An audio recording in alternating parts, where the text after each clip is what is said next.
അപകടത്തിൽപ്പെട്ടു എന്നാണ് വിവരം. അദ്ദേഹം സഞ്ചരിച്ച വിമാനം അപകടത്തിൽപ്പെട്ടു. അത് വിമാനം തകർന്ന് വീഴുകയായിരുന്നു എന്നാണ് നമുക്ക് ലഭിക്കുന്ന വിവരം. അടിയന്തരമായി നടത്തിയ ലാൻഡിങ്ങിനെതിരെയാണ് ഈ അപകടം ഉണ്ടായത് എന്ന രീതിയിൽ കൂടി വാർത്തകൾ വരുന്നുണ്ട്. മഹാരാഷ്ട്രയിലെ ബാരാമതിയിൽ ഇന്ന് രാവിലെ അല്പസമയത്തിന് മുമ്പാണ് വിമാനം തകർന്നു വീണതായി വിശ്വസിക്കുന്ന അതിൻ്റെ ദൃശ്യങ്ങളാണ് പ്രേക്ഷകർ ഇപ്പോൾ കാണുന്നത്. അദ്ദേഹത്തിന് പരിക്കേറ്റു എന്ന രീതിയിലുള്ള വാർത്തകൾ കൂടി വരുന്നുണ്ട്. മറ്റ് വിശദാംശങ്ങൾ അറിവായി വരുന്നതേ ഉള്ളൂ. അല്പസമയത്തിന് മുമ്പാണ് ഈ ബാരാമതിയിലെ ഈ അപകടം ഉണ്ടായത് എന്നുകൂടി നമ്മൾ മനസ്സിലാക്കുന്നു. പ്ലെയിൻ ക്രാഷ് ലാൻഡ് ചെയ്യുകയായിരുന്നു എന്നുള്ള രീതിയിലുള്ള വാർത്തകളാണ് ഇപ്പോൾ വരുന്നത്. എന്തായാലും ഈ വിമാനത്തിൽ അജിത് പവാർ സഞ്ചരിച്ചിരുന്നു എന്നുള്ള കാര്യം സ്ഥിരീകരിക്കപ്പെട്ടിട്ടുണ്ട്. വീണ്ടും ശ്രീനാഥ് ചന്ദ്രൻ ചേരുകയാണ്. ശ്രീനാഥ് ചന്ദ്രൻ, യഥാർത്ഥത്തിൽ ശരത് പവാറുമായിട്ടുള്ള അഭിപ്രായ വ്യത്യാസങ്ങളൊക്കെ പറഞ്ഞു തീർത്ത് മറ്റൊരു രീതിയിലേക്ക് കാര്യങ്ങൾ വരുന്ന സമയത്താണ് അജിത് പവാർ അപകടത്തിൽപ്പെട്ടിരിക്കുന്നത്. മറ്റെന്തെങ്കിലും വിവരം നമുക്കിതിനിടയിൽ ലഭിച്ചിട്ടുണ്ടോ? വിമാനം പൂർണ്ണമായി തകർന്നുപോയി എന്നാണല്ലോ ഈ ദൃശ്യങ്ങളിൽ നിന്ന് മനസ്സിലാക്കാൻ കഴിയുന്നത്.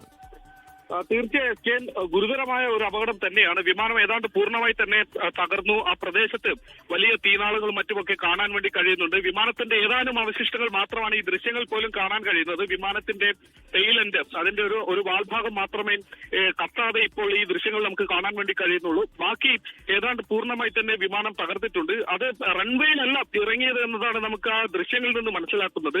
മറ്റൊരു ഇടത്തേക്കാണ് വിമാനം ഇടിച്ചിറങ്ങിയത് എന്നതാണ് കാണാൻ വേണ്ടി കഴിയുന്നത്. ഒരു ഇറക്കത്തിൽ ഒരു കൊക്കയ്ക്ക് സമാനമായ തരത്തിലുള്ള ഒരു ഇടത്തേക്കാണ് വിമാനം തകർന്നു വീണത് എന്നത് ഈ ദൃശ്യങ്ങളിൽ നിന്ന് വ്യക്തം. ആകെ കത്തി അമറിയുന്ന ദൃശ്യങ്ങളാണ് നമുക്ക് കാണാൻ വേണ്ടി കഴിയുന്നുള്ളത്. സമീപത്തുള്ള മരങ്ങളും മറ്റുമൊക്കെ കത്തുന്നത് നമുക്ക് ഈ ദൃശ്യങ്ങളിൽ കാണാൻ വേണ്ടി കഴിയുന്നുണ്ട്.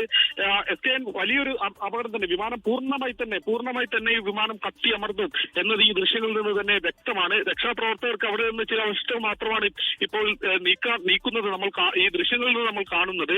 വലിയ ഗുരുതരമായ ഒരു അപകടം. അത് റൺവേയിൽ ഇറങ്ങുന്നതിനിടെയല്ല അപകടം എന്നതാണ് നമുക്ക് കാണാൻ വേണ്ടി കഴിയുന്നത്. അത് ഒരു ഇറക്കത്തിലേക്ക് ഇടിച്ചിറങ്ങി എന്നതാണ് മനസ്സിലാക്കാൻ വേണ്ടി കഴിയുന്നത്. വിമാനത്തിലെ പേപ്പറുകൾ മറ്റുമൊക്കെ അങ്ങിങ്ങായി ചിതറിക്കിടക്കുന്നത് കാണാം. വിമാനം പൂർണ്ണമായി തന്നെ കത്തിയിരിക്കുന്നു. അതിന്റെ ഒരു വാൾഭാഗം മാത്രമേ അവശേഷിക്കുന്നുള്ളൂ എന്നതാണ് നമ്മൾ മനസ്സിലാക്കുന്നത്. ആരെങ്കിലും ആശുപത്രിയിലേക്ക് മാറ്റിയോ എന്നതടക്കമുള്ള കാര്യങ്ങൾ നിർണായകമാണ്. അജിത് പവാറിന്റെ നില എന്താണ് എന്നതാണ് ഏറ്റവും പ്രധാനപ്പെട്ട കാര്യം. അതുകൂടി അറിയേണ്ടിയിരിക്കുന്നു. അദ്ദേഹത്തോടൊപ്പം എത്ര പേരുണ്ടായിരുന്നു എന്ന കാര്യത്തിൽ ഇതുവരെ ഒരു വ്യക്തത വന്നിട്ടില്ല. സാധാരണ അദ്ദേഹത്തോടൊപ്പം 4-5 പേരാണ് ഈ വിമാനയാത്രയിൽ ഒപ്പം ഉണ്ടാവാറുള്ളത്. അവരിൽ എത്ര പേർ ഉണ്ടായിരുന്നു എന്ന കാര്യത്തിൽ കൂടി ഒരു വ്യക്തത വരേണ്ടതുണ്ട്. ഏതായാലും ദൃശ്യങ്ങൾ അതിഭയാനകമാണ്.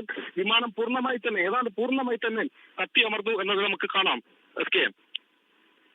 ലോകത്തെവിടെയായാലും ഏത് സമയത്തും 24 വാർത്തകളും ഓഗ്മെന്റഡ് റിയാലിറ്റി പാക്കേജുകളും എക്സ്പ്ലെയിനറുകളും വിശദമായി കാണാൻ ഞങ്ങളുടെ യൂട്യൂബ് ചാനൽ നിങ്ങൾക്ക് സബ്സ്ക്രൈബ് ചെയ്യാം.